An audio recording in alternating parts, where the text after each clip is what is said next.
Hey everybody, Darren Cross here. Welcome to MBA642. We're in Module 4 now, and this is the lecture/introduction video for Module 4. And I just wanted to kind of set this up a little bit for you and give you some direction as you go through the material. So backtracking here, this is the entire framework that we are using for this course, right? So the idea here is that we're trying to get some kind of feel for how consumers make decisions. And so this kind of conceptualizes all of it. First of all, we have, I'm going to start in the middle here, the self-concept, the view that consumers have of themselves and the lifestyle that we lead gives us some perception of needs or desires, and then we go through this process of understanding whether or not those needs or desires are being met.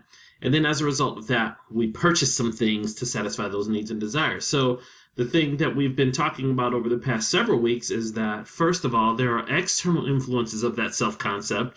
So there are things that are outside of our control that influence us and shape us as we develop our own lifestyles and concepts. And as a result of that, we have our perception of needs, and then we pursue activities to satisfy those needs. And then we have internal things that are within our control and that are innate and specific to us, that also inform that self-concept and lifestyle. And the same thing, we develop our needs and we make a decision on the basis of those. So what we're going to be talking about this week is honing in mainly on the consumer decision process, okay?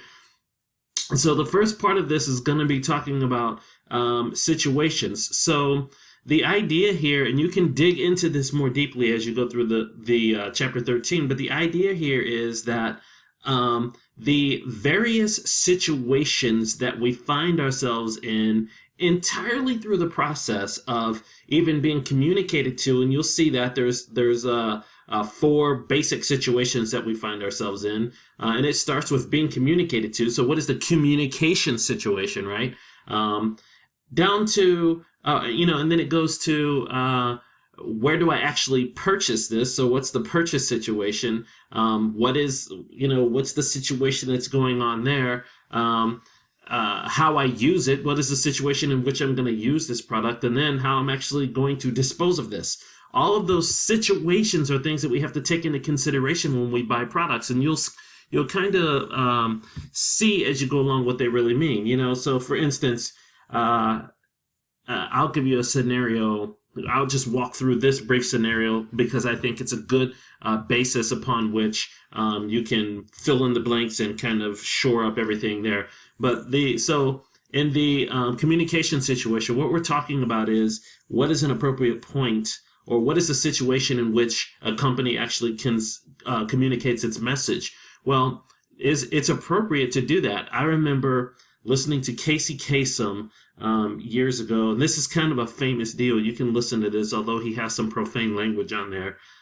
So one of the things that happens is that he is coming out of an upbeat song, and now he has to do it a long distance dedication about a dead dog. And so the idea here is you got an upbeat song, you got a dead dog. It's totally inappropriate.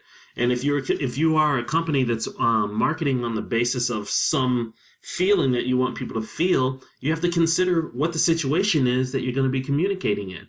Because if you have an upbeat, positive type product and you are in a communication situation that is less upbeat, it might be inappropriate for that forum, and vice versa. So that's the reason why people put in things, they market and they consider what, the media that you're going to be using at that time, and they try to make sure that it's appropriate. You don't want to be selling an upbeat product when it's a sad, somber feeling that you have because you're watching some tragedy unfold on the news. And so you have to take that into consideration. When we talk about the purchasing decision, what's the situation that you find yourself in when you're purchasing? When you go to the movie theater, that stuff is super expensive. And so, but we buy it because our deal is it's here and everybody's getting it, and I smell the popcorn. So I'm going to make a decision that I don't typically make. Or when you go to the ballpark and beers are $8.50 for a cup. Or, when you're at a special event, a concert or something like that, and you spend a little bit more money on a t-shirt or something that you wouldn't spend money on. The situation defines how we're going to behave in that scenario.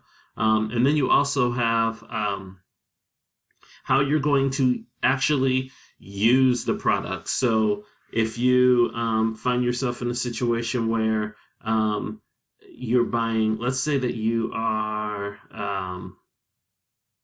I don't know, there, you can purchase this thing that has an intended use, but then if your intended use is to do something different, perhaps what you decide to buy might be different. So, I might, for instance, buy, if I'm in a tough situation, and I need to hold my pants up, and there's rope available, I might buy that rope. But then I might say, okay, how badly do I want to hold my pants up? Do I want to pay $40 for, so much rope that I don't need? Or, what I'm getting at is how that stuff is going to be used comes into play as well. And then sometimes you might make a decision. Let's say that you're at an outdoor concert and your deal is, well, I'm going to go buy a beer. Well, you'd probably be more inclined to buy something that you can dispose of more easily, right? So something that maybe can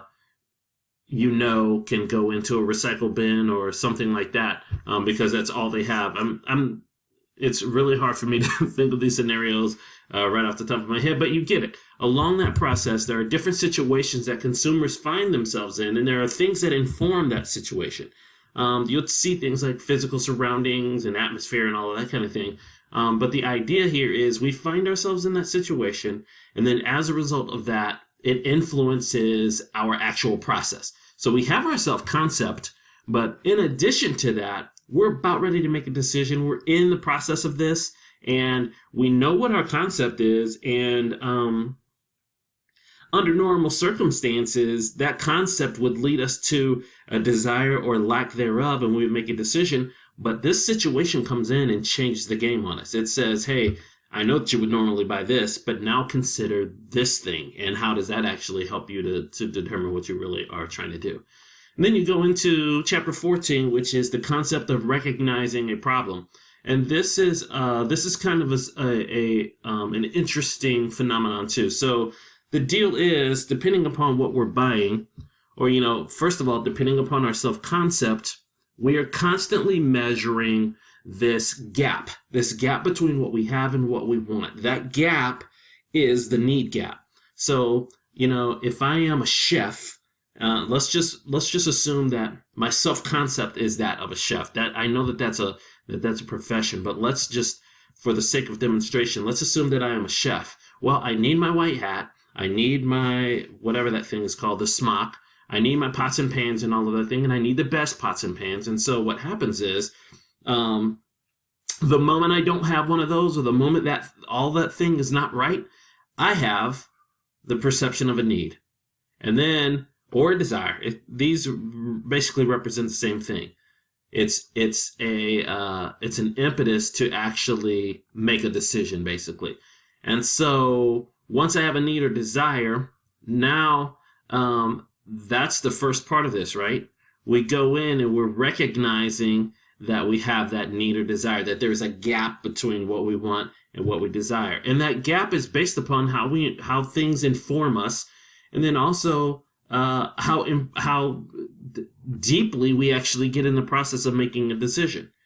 This problem can be profound if this is a high involvement type situation, if I'm going to buy a house or spend a lot of money, or if there's a lot on the line. But if I'm buying a pack of gum, I probably don't see it as the same type of problem. But there are some idiosyncrasies and some nuances that go into the process of recognizing, and I want you guys to go ahead into that. So this is the part that we're going to be talking about this week. And then we'll kind of go through this thing as we go along, and you'll see how this develops. All of this stuff feeds each other, and it basically is the basis for how people make decisions. So I just want you to get a good understanding of that. So go through chapter 13 and 14. You're going to do the paper for this week, which is on segmentation. Do not forget to actually follow the instructions on the template itself, follow the instructions on the link where the assignment is, and then also go to the the assignment video that's posted in the videos and presentations folder for this module. And of course, if you have any questions, feel free to reach out to me. Good luck, everybody.